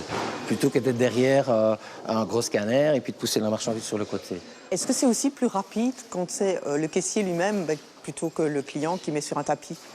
Oui, c'est plus rapide. On a un gain de temps. Et nos clients apprécient aussi beaucoup la manière dont nos caissiers rangent. Beaucoup de clients viennent avec des cartons ou des bacs. Si ça va plus vite, c'est aussi un gain d'argent pour l'entreprise. Oui, c'est un gain de temps. C'est un peu inscrit dans nos gènes de travailler sur l'efficacité tout en ayant toujours à l'esprit la serviabilité et ça ne peut pas être au détriment du client. Voilà. Vous aimez le travail de caisse? Oui. Ça permet du contact avec la clientèle. 102,23 € s'il vous plaît. Et porter d'un caddie à l'autre à longueur de journée, c'est pas fatigant? À longueur de journée, c'est fatigant, oui, on le sent. Mais bon, je crois que tout métier a ses avantages et inconvénients. Ce travail à la caisse s'effectue donc maximum 4 heures par jour. Le reste du temps, le personnel est en rayon. Chez Colruyt, contrairement aux autres enseignes, on est polyvalent. Question d'efficacité. L'avantage, c'est que vous n'avez pas des gens qui s'occupent à rien. Hein, chez certains concurrents, on voit des caissiers ou des caissières qui attendent le client. Chez nous, ça n'existe pas. Mais donc ça veut dire qu'on n'arrête pas non plus quand on est travailleur chez Colruyt? Si, on a des pauses. Il y a des pauses, mais je trouve normal que quand on est payé, on travaille pour le temps qu'on est payé, oui. Pas de place pour les temps morts. Cela dit, Colruyt est la seule enseigne de la grande distribution qui offre des temps pleins, là où le temps partiel est la règle. Et ses employés vendeurs sont plutôt mieux payés qu'ailleurs. Après 2 ans de carrière, un employé chez Colruyt gagne 300 à 400 € bruts de plus que chez Delhaize. Reste qu'à l'abri des regards, les langues se délient. Nous avons rencontré 3 travailleurs employés dans des supermarchés ou à la centrale de Halle. Pour les protéger, nous avons eu recours à des comédiens afin d'évoquer leurs témoignages et d'abord la lourdeur de leur travail. C'est une grosse contrainte pour les travailleurs, dans le sens où les rayons se vident au fur et à mesure et donc il faut les remplir. Et comme la réserve se trouve au-dessus des rayons, c'est pas toujours évident. Le travailleur porte entre 800 kg et 1 tonne par jour. Donc quand c'est des cartons de Kellogg's, forcément c'est pas super lourd, mais quand ce sont des poudres à lessiver ou alors des boîtes de conserve. Cela, c'est à l'intérieur des magasins. À la centrale de Halle, le poids soulevé par les préparateurs sur une journée est encore bien plus impressionnant. Quand on prépare par exemple les charrettes, en moyenne ça fait 850 kg. Et on doit en préparer entre 10 et 15 par jour. Alors si on fait le calcul, ces personnes manipulent 10 tonnes par jour. Chez Colruyt, on soulève donc beaucoup de poids et il faut aussi tenir le rythme. Un clarkiste, il doit par exemple faire 30 mouvements de palette. Un préparateur doit prendre 110 colis par heure. Et donc on sait très bien, avec les outils informatiques et les autres, que tel membre du personnel a préparé 95 colis et qu'un autre en a fait 120 par exemple. Alors celui qui n'en a préparé que 95, le lendemain au briefing on lui dit tiens, qu'est-ce qui s'est passé, moins en forme. Et si tu es en dessous de la moyenne du service, ça peut pas trop se reproduire souvent, quoi. Productivité élevée et lourdeur des tâches. Selon les syndicats, les travailleurs de Colruyt s'usent en général plus vite qu'ailleurs et l'entreprise s'en débarrasserait plutôt facilement. Et donc les problèmes de dos, ils semblent plus fréquents que dans les autres enseignes de la distribution. Et alors, on remarque aussi beaucoup de travailleurs qui quittent leur emploi pour force majeure médicale parce que les problèmes de dos étant tels qu'ils ne sont plus capables d'effectuer le travail qui est demandé. En général, j'ai envie de dire qu'ils s'arrangent pour que il y ait une rupture de commun accord ou un cas de force majeure médicale, de telle manière à économiser par exemple l'indemnité de rupture quand il s'agit d'un cas de force majeure médicale, ou bien on rompt de commun accord le contrat où on fait démissionner le travailleur en lui expliquant que c'est peut-être son intérêt le plus grand. Est-ce que les travailleurs âgés chez Colruyt, ils ont peur de perdre leur boulot? Et donc, ce que les travailleurs savent chez Colruyt, c'est que le directeur des ressources humaines a fait une déclaration dans la presse disant que les travailleurs qui avaient beaucoup d'expérience chez Colruyt, qui étaient plus âgés, tout en étant moins productifs, coûtaient trop cher. Voilà. Et donc, quel est leur avenir finalement chez Colruyt avec des déclarations telles que celle-là? Nous avons posé la question à Colruyt, mais l'entreprise n'a pas donné suite à notre demande d'interview. Reste que les meilleurs prix chez Colruyt, c'est clair, cela va de pair avec des travailleurs très rentables.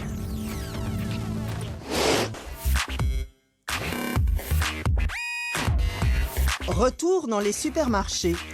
Les magasins Colruyt semblent grands et pourtant l'assortiment de produits est limité. Colruyt, c'est 8500 produits alimentaires seulement, quand Carrefour et surtout Delhaize en proposent plus du double, mais c'est un choix. Mais il y a deux raisons essentielles. La première raison, c'est que plus vous avez de références, moins vous avez de rotation, plus vous avez des frais au niveau du stockage, du transport, des entrepôts, ça coûte cher. Et la deuxième raison, c'est que si vous offrez un choix, un éventail limité, vous facilitez le choix des clients. Et ça veut dire qu'une place dans vos rayons, ça se mérite. Oui, bien sûr, oui. C'est donc clair, ici les places en rayon sont chères, pas vraiment données à tout le monde. Martine Meurens en sait quelque chose. Cette liégeoise a développé le sirop de liège liquide destiné aux crêpes ou aux sauces, une forme revisitée du sirop de liège classique. Et voilà, c'est la première production de sirop à la cranberry pour la Russie. Ce nouveau produit, elle le vend bien à l'étranger, mais en Belgique, en dehors de quelques actions chez les hard discounters, elle a du mal à positionner son sirop. Elle a pourtant frappé à toutes les portes, dont celle de Colruyt. Je suis un peu amère à l'égard de la grande distribution belge parce que si le premier contact avec les acheteurs était en général très positif, la nouveauté leur plaisait, les frais de référencement demandés étaient beaucoup trop importants pour ma petite société puisque ceci est une activité complémentaire pour le moment. Quand Colruyt parle de frais de référencement de l'ordre de 50 000 €, combien de flacons faut-il vendre à 2 € pour pouvoir subvenir à ce montant demandé sans savoir si le produit allait rester en magasin après une année ou deux. Vous avez bien entendu, 50 000 €, ça fait plutôt cher le ticket d'entrée. Et ce n'est pas tout, une fois en rayon, le fournisseur devra encore y aller de sa poche. Pour le comprendre, retour à la centrale des prix. Ici, on le sait, la politique des prix rouges a un coût. Quand on diminue 2000 prix par jour, il faut amortir le choc. Colruyt met donc ses fournisseurs à contribution. La manager des prix en convient. Pour certains articles où on doit aller très bas, il y a toujours la possibilité de contacter le fournisseur et de lui prévenir des promos très basses de la concurrence. Colruyt lui demande une ristourne alors ? Parfois. Colruyt peut donc faire payer ses prix rouges par ses fournisseurs. Le beurre de Rochefort en sait quelque chose. Dans cette entreprise familiale, on produit du beurre pour Colruyt sous différentes marques. Le beurre Rochefort, mais aussi Bonny, la marque propre à Colruyt, et Everyday, le premier prix. 3 beurres et 3 recettes. Avec le beurre Rochefort, vous avez la certitude d'avoir un produit vraiment régional, puisque c'est fait avec des laits récoltés dans la région de Rochefort et des Ardennes belges, tandis que le beurre Everyday, par exemple, c'est un beurre tout venant. Et le beurre Bonny ? Et le beurre Bonny, ici, Colruyt souhaitait un beurre belge, donc c'est un beurre 100% belge, mais le process est différent. Et est-ce que vous gagnez votre vie de la même manière sur les 3 produits ? Alors, il faut savoir que sur les premiers prix, à savoir le Everyday, par exemple, nous ne gagnons rien, on peut le dire. Maintenant, on accepte de faire ce type de beurre pour amortir les frais de maintenance, pour garder l'activité en place, etc. Sa plus grande marge bénéficiaire, cette entreprise l'a fait sur son propre beurre, le beurre Rochefort. Mais sur ce produit-là, elle a bien failli être victime des prix rouges pratiqués par Colruyt. Car le beurre Rochefort était aussi vendu par Carrefour et les deux enseignes se livraient une véritable guerre des prix. Il faut savoir que Colruyt adopte la politique du prix rouge. Donc la politique du prix rouge, tout le monde sait comment ça fonctionne. Si on trouve moins cher ailleurs, il rembourse la différence. Et donc, à un certain moment, les volumes étaient tellement importants que Colruyt nous a demandé de participer au paiement de ces marges arrière. Donc c'était à vous de payer la ristourne qu'ils offraient. Oui, tout à fait. Et donc ça a vraiment été très difficile. On s'est vraiment retrouvé dans une situation critique où Carrefour était fâché parce que c'était un beurre qu'on commençait à brader. Et Colruyt, de son côté, nous envoyait les marges arrière. Et vous, ça devenait difficile pour vous, le fait de devoir payer ces prix rouges vous-même, au point que ça risquait de mettre à mal votre entreprise ? Au niveau de la marque Rochefort, tout à fait. Oui. La marque aurait pu disparaître. Pour garder la tête hors de l'eau, cette entreprise a donc décidé de produire du beurre Rochefort pour Colruyt et du beurre Chimay pour Carrefour. Même packaging, mais l'origine du lait et donc les appellations sont différentes, de quoi contourner les prix rouges et mettre un terme à la guerre des prix. Il faut donc ruser pour garder sa place en rayon et la partie n'est jamais gagnée. Pour garantir le meilleur prix à ses clients, Colruyt ne fait pas de sentiments. Cet ancien cadre le confirme. Un produit qui ne se vend pas n'a pas sa place dans un rayon chez Colruyt. On ne va pas le garder par plaisir. Il doit faire ses preuves. Et donc faire ses preuves, c'est avoir une campagne aussi derrière, une campagne promotionnelle de la part du fournisseur et des conditions qui permettent à rendre le produit attractif. Même des produits de marque parfois ont été sortis du magasin pour une question de conditions ou de conditions trop avantageuses à d'autres concurrents et pas suffisantes auprès de Colruyt, si on veut. C'est une politique assez performante. Ça veut dire qu'il y a des déréférencements régulièrement ? Si le produit ne se vend pas, oui. C'est très rapide. Même les produits phares des plus grandes multinationales peuvent disparaître des rayons. Les meilleurs prix et la réussite de Colruyt, c'est aussi à ce prix-là. Car Colruyt est effectivement numéro 1 de la grande distribution, numéro 1 en matière de prix, et avec 27 000 travailleurs, un des plus gros employeurs de Belgique. Une réelle success story familiale. La force de frappe de Colruyt, ce sont ses magasins discount, mais plus seulement. Aujourd'hui, c'est un groupe et à travers Coris, une structure d'investissement avec de multiples enseignes, DATS, Dreamland, OK, mais aussi des parcs d'éoliennes et des fonds d'investissement. La famille Colruyt est désormais la 4e famille la plus riche de Belgique.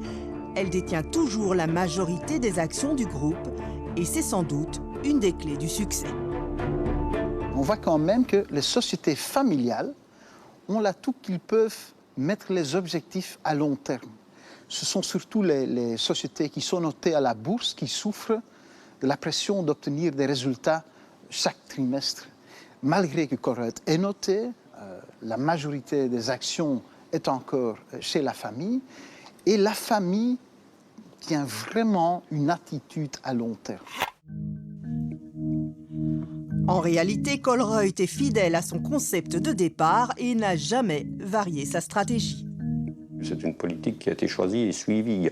On n'a pas changé, Colruyt n'a pas changé de slogan en fonction des campagnes que les concurrents faisaient. Ça a toujours été les meilleurs prix en alimentation et on tape toujours sur le même clou avec le même marteau. Donc les meilleurs prix en alimentation, point. C'est une constance. Oui, on dit en flamand, rien bluff, rien blabla, maraxi. Ça, c'était un peu la politique chez Colruyt. Voilà. Résultat, dans un contexte de crise, la grande distribution trinque, Colruyt y compris, mais le hard discounter se défend mieux. On peut bien dire que Colruyt est parmi les enseignes les plus fortes aussi à l'heure actuelle, mais néanmoins il souffre. L'arrivée d'Albertijn et la croissance d'Aldi et de Lidl, ça fait mal à tout le monde. Mais les autres sont en train de souffrir beaucoup plus que Colruyt. Leur défi principal pour l'instant, c'est que la rentabilité est plus faible qu'il y a 2 ans, mais il reste toujours très rentable. En attendant le magasin du futur, que Colruyt a déjà imaginé, les perspectives de développement sont encore bien réelles avec la vente en ligne et les magasins de proximité. Son modèle unique au monde, où se conjuguent austérité, efficacité et rentabilité, permet à Colruyt de voir l'avenir avec sérénité.